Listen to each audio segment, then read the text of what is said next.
Have you ever heard of the Stanford Prison Experiment? It's one of the most infamous and controversial studies in the history of psychology, and it raises some seriously unsettling questions about human nature. It all started in the summer of 1971.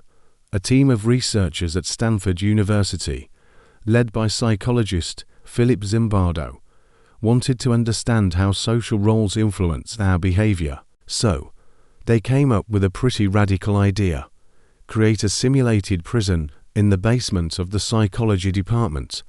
They recruited 24 male college students, all of whom were deemed psychologically healthy and stable. They were randomly assigned to one of two roles, prisoner or guard. The prisoners were even arrested at their homes by real police officers, booked, and brought to the mock prison. They were stripped, deloused, and given uniforms with numbers to replace their names. The guards were given uniforms, billy clubs, and mirrored sunglasses to prevent eye contact. Zimbardo told them their job was to maintain order, but he gave them no specific training, only the instruction that they couldn't use physical violence. What happened next was shocking.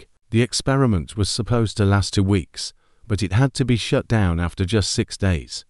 Within a very short time, the guards began to exhibit cruel and authoritarian behavior. They used psychological tactics to control the prisoners, waking them up in the middle of the night for counts, forcing them to do push-ups as punishment, and taking away their mattress privileges. They became inventive in their cruelty, putting prisoners in solitary confinement in a small, dark closet and trying to turn them against each other. The prisoners, in turn, began to show signs of extreme stress and emotional disturbance. On just the second day, a prisoner had a breakdown, screaming and crying in a fit of rage. Others became passive and submissive, accepting the abuse and internalizing their roles as helpless inmates. They started referring to themselves by their numbers instead of their names. The line between their real identities and their assigned roles began to blur completely. Even Zimbardo himself got caught up in it. Acting as the prison superintendent, he found himself more concerned with the security of his prison than the well-being of his student subjects. The experiment was ultimately stopped when another psychologist, Christina Maslach, who was dating Zimbardo at the time, visited the prison and was horrified by what she saw. She was the outsider who pointed out that this wasn't just an experiment anymore.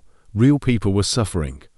Her objections forced Zimbardo and his team to confront the ethical nightmare they had created. The guards were genuinely upset that the study was ending early. They had become comfortable in their positions of power.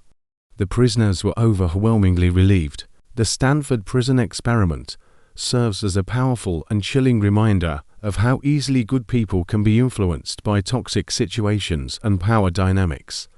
It shows us the dark potential that lies within all of us when we're re-given a role to play and a system that encourages, or even just allows, cruelty. It forces us to ask, what would I have done? Would I have been a cruel guard, a broken prisoner, or someone brave enough to speak up? It's a question that's as relevant today as it was back in 1971. Thanks for watching. If you found this story as fascinating and thought-provoking as I did, make sure to hit that like button and subscribe for more deep dives into the human mind. See you next time.